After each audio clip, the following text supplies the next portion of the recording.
Good evening, everybody. I'm Caleb Nesmith, your host on Actors Critique. Today we have a special guest joining us, Mr. Steven Gomez here. Welcome, Steven. How are you? I'm doing good. Good to hear. Good to hear. You need a drink? Need anything? I'm okay. Too bad. Okay. Take a seat. Take a seat. So, Steven, I've heard you were on the set of A's, B's, and Z's and that you actually acted in the film, and I'd like to hear your experience about that. Well, the experience of making the film was very interesting. We had different departments, such as like editing, Yes, of course, makeup, the actors also being included, and we had personal connections with each actor as well. So, I mean, you've met some of them, Malachi. Oh yes, I met Malachi the other day actually, Yeah, and yes, exactly. Terrence, of course, he's a great guy.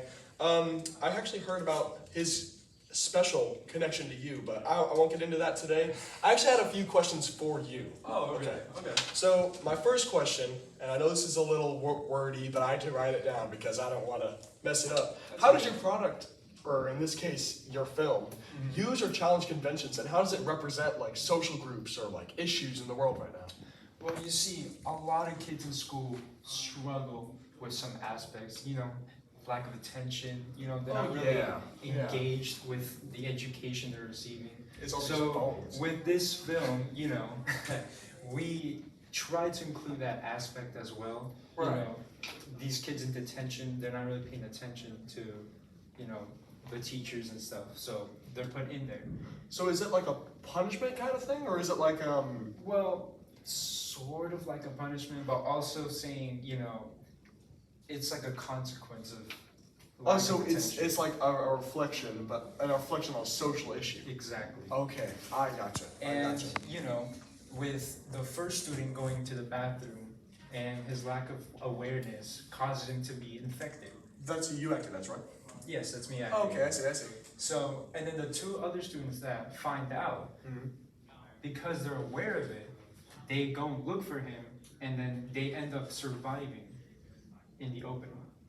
I see. So curiosity in case did not kill Yeah, the people. Yeah, Okay, and I kill see. Okay, well, I have another cool question for you, and I think this will be the last one of the night, but we'll see how it goes. How does your film engage with audiences, and how would it be distributed if it was a real media source? Well, as you don't mind, I have notes. Oh yes, for of some course. answers. I would be ashamed if you came to prepare. Let's see. It engages with the audience with, having this sort of connection with the characters. Okay, that's We're it. seeing what the two main characters are, which is the Malachi and Terrence characters. So we're seeing them throughout the film, looking for the other student, which is me, looking for him, seeing what's wrong, what happened, searching for clues, and then they end up, running away and surviving from these zombies. I see. Okay. So we wanted to create this personal connection with the characters to the audience. Okay, so you wanted to make them more like relatable. You wanted to connect with them more. Exactly. Okay, I see. More I see. relatable to maybe the target audience, which is like teens and high schoolers. So you wanted to try to recreate the school feeling for our older audiences, but also incorporate some like action elements for our younger audiences. Exactly. Okay, I And gotcha. if I wanted to distribute it, our main focus would be movie theaters. As of Okay, right so now. you would sell out to major theaters. You wouldn't go the more commercial route. You wouldn't go No, Netflix. just go something big. like that. Okay, I gotcha. Well, I think we are running out of time tonight, so I think it's time you got on your way. I Of appreciate course. you coming on the show. Thank you so much for having me. Not a problem. I'll see you later. I think I have to meet up with your co-actor Malachi Blankley. Yes. I'm re-meeting with him because apparently he has a new perspective on one of these questions I asked him the other day. But that's for course. another time. I Thank you appreciate so your time. much. Yes, sir.